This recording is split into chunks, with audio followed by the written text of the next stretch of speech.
അങ്ങനെ നമ്മൾ അവസാനം എമ്പുരാൻ സിനിമ കണ്ടിട്ട് ഇപ്പോൾ ഇറങ്ങിയതേ ഉള്ളൂ. അപ്പോൾ പടം ഇന്നലെ കാണേണ്ടതായിരുന്നു, പക്ഷേ ചില കാരണങ്ങൾ കൊണ്ട് പടം കാണാൻ പറ്റിയില്ല. ഇന്നാണ് പോയി കണ്ടത്. ഇന്നലെ കുറച്ച് പടം റിവ്യൂ കണ്ടായിരുന്നു, പടം കൊള്ളത്തില്ല. അപ്പോൾ നമ്മൾ തന്നെ അവസാനം മടിച്ചുപോയി, പടം കാണണോ വേണ്ടയോ, ഇനി പോണോ വേണ്ടയോ അങ്ങനെ മനസ്സ് മടിച്ചുപോയി. കാരണം റിവ്യൂവിനകത്തൊക്കെ പടം കൊള്ളത്തില്ല, നെഗറ്റീവായിട്ട് ഇങ്ങനെ പലരും ഇങ്ങനെ റിവ്യൂ ഇടുന്ന കണ്ടപ്പോഴും ഞാൻ ഇന്ന് അവസാനം പോയി പടം കണ്ടു. എൻ്റെ ഒരു അഭിപ്രായം ഞാൻ പറയാം. ആരെയും കുറ്റപ്പെടുത്താനോ അല്ലെങ്കിൽ ഏതെങ്കിലും ഫാൻ ബേസിലോ അല്ല ഞാൻ ഈ സംസാരിക്കുന്നത്. ഞാൻ എൻ്റെ ഒരു അഭിപ്രായം ഈ പടം കണ്ടതിന് ശേഷം എനിക്ക് തോന്നിയ കുറച്ച് കാര്യങ്ങൾ ഞാൻ പറയാം. അപ്പോൾ നമുക്ക് വേറെ വീഡിയോയിലേക്ക്. പടത്തെക്കുറിച്ച് പറയുമ്പോൾ നമുക്ക് ആദ്യം പറയേണ്ടത് അതിൻ്റെ സംവിധായകൻ പൃഥ്വിരാജ് സുകുമാരനെ കുറിച്ച്. കാരണം ഈ പടം എടുത്തു വെച്ചിരിക്കുന്ന ഒരു രീതിയുണ്ട്, മേക്കിങ് ഒന്നും പറയല്ല, ഒരു രക്ഷയില്ലാത്ത അതിഗംഭീരമായിട്ട് തന്നെയാണ് പൃഥ്വിരാജ് സുകുമാരൻ ഈ പടം എടുത്തു വെച്ചത്. അദ്ദേഹത്തിൻ്റെ എന്താ പറയുക, മലയാള സിനിമ ഇന്നേ വരെ കണ്ടതിൽ വെച്ച് ഇങ്ങനത്തെ ഒരു പടം വന്നിട്ടില്ല. ഇനി വരുമെന്ന് തന്നെ സംശയമാണ്. അല്ലെങ്കിൽ പൃഥ്വിരാജ് സുകുമാരൻ തന്നെ ഇതേപോലെ തന്നെ പടം എടുക്കണം. കാരണം അതേ ഒരു ലെവലിലാണ് ഈ പടം എടുത്തു വെച്ചിരിക്കുന്ന രീതി.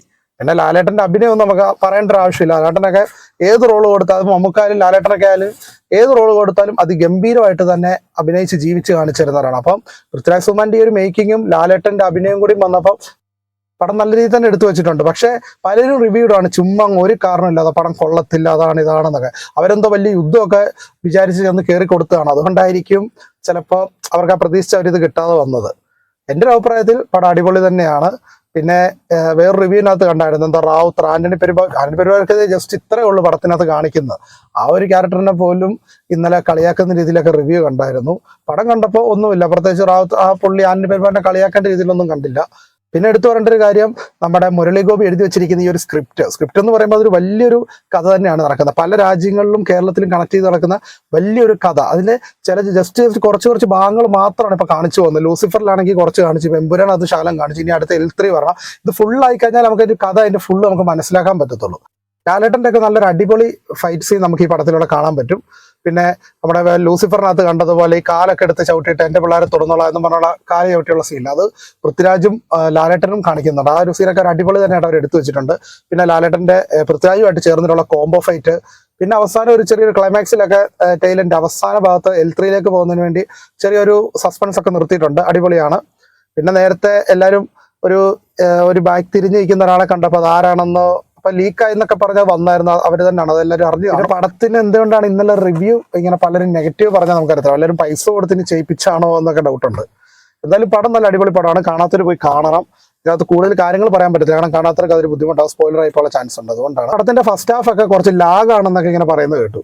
ഫസ്റ്റ് ഹാഫ് ലാഗ് അല്ല, അത് ഒരു 15-20 മിനിറ്റോളം പടത്തിനകത്തൊരു സെന്റിമെന്റ്സ് സീൻ കാണിക്കുന്നുണ്ട് തുടക്കം. അതൊക്കെ സത്യം പറഞ്ഞാൽ നല്ല ത്രില്ലാണ്. എന്ത് സംഭവിക്കും എന്നുള്ള രീതിയിലാണ് പൃഥ്വിരാജ് സുകുമാരൻ അത് എടുത്തു വെച്ചിരിക്കുന്നത്. ഇതിൻ്റെ ഒരു തുടക്ക സീനിൽ പൃഥ്വിരാജിന്റെ ചെറുപ്പകാലം കാണിക്കുന്ന ഒരു സീനുണ്ട്, അതൊക്കെ നല്ല ഇമോഷണൽ സീനായിട്ട് തന്നെ എടുത്തു വെച്ചിട്ടുണ്ട്. അതല്ലാതെ ലാഗോ ഒന്നുമല്ല. പിന്നെ കുറെ ഹിന്ദിയും ഇതൊക്കെയാണ്, ഹിന്ദിയൊക്കെ മനസ്സിലാകാതെ വരുമ്പോഴാണ്, അല്ലെങ്കിൽ അതിനകത്ത് അടി മലയാളം എഴുതി കാണിക്കുന്നുണ്ട്, അതൊക്കെ മനസ്സിലാവാതെ വരുമ്പോഴായിരിക്കും ചിലപ്പോൾ സ്പീഡിൽ വായിച്ചു പോകാത്തതുകൊണ്ടൊക്കെ ആയിരിക്കും കഥ മനസ്സിലാവാതെ ലാഗാവുന്നതായിരിക്കും. എൻ്റെ ഒരു അഭിപ്രായമാണ് ഞാൻ പറയുന്നത് കേട്ടോ. പടം അങ്ങനെ മനസ്സിലാകാതെ നമുക്ക് ലാഗോ അങ്ങനൊന്നും വന്ന് എനിക്ക് തോന്നിയില്ല. ഫസ്റ്റ് ഹാഫ് ഒക്കെ അടിപൊളി തന്നെയാണ്. പിന്നെ സെക്കൻഡ് ഹാഫിലോട്ട് വരുമ്പോൾ പടത്തിന്റെ ലെവലെ മൊത്തത്തിൽ മാറുകയാണ്. വെച്ച് കഴിഞ്ഞാൽ മോഹൻലാലിന്റെ നമ്മൾ എന്താണോ പ്രതീക്ഷിച്ചത്, ഇപ്പൊ ചിലർ വിചാരിക്കുന്നുണ്ടാവല്ലോ ഈ മുണ്ട് മടക്കി കുത്തി അങ്ങനെ വരുന്ന ലാലേട്ടന്റെ മീശ പിരിച്ചുള്ള അടി, അത് പ്രതീക്ഷിച്ച് ചെന്ന് കയറുന്നവർക്ക് സെക്കൻഡ് ഹാഫ് തൊട്ട് അങ്ങോട്ട് കൈയടിക്കാനുള്ള വകുപ്പുകളാണ് ഉണ്ടാക്കി വെച്ചിരിക്കുന്നത്. ആ കാട്ടി കടന്ന് പറഞ്ഞ ഫൈറ്റും അതെല്ലാം അടിപൊളിയായിട്ട് തന്നെ എടുത്തു വെച്ചിട്ടുണ്ട്. അപ്പൊ പടം കാണാത്തവരാണെങ്കിൽ ഉറപ്പായിട്ടും കാണുക. അപ്പൊ ഞാൻ ഒരിക്കലും ഇങ്ങനെ എൻ്റെ ഒരു വീഡിയോ ഇങ്ങനെ ഉണ്ടെന്ന് ഞാൻ വിചാരിച്ചല്ല, പക്ഷെ ഇന്നലെ റിവ്യൂ കണ്ടിട്ട് കുറെ പേര് ഇങ്ങനെ പോകണമെന്ന് വിചാരിച്ചവരും പോവാതിരുന്നവരൊക്കെ ഉണ്ട്. അപ്പം ചുമ്മാ അങ്ങ് കുറ്റം പറയും, എന്തായാലും പൈസ മേടിച്ചിട്ട് കുറ്റം പറയുന്നതാണെന്ന് അറിയത്തുമില്ല. അപ്പം ഒന്ന് പോയി കാണാമെന്ന് വിചാരിച്ച് പോയി കണ്ടു, എനിക്കിഷ്ടപ്പെട്ടു. പടം കണ്ടിട്ടുള്ളവർ ഉറപ്പായിട്ടും വീഡിയോയുടെ താഴെ കമന്റ് ചെയ്യുക, നിങ്ങളുടെ അഭിപ്രായങ്ങൾ കമന്റ് ചെയ്യുക. അപ്പൊ ശരി.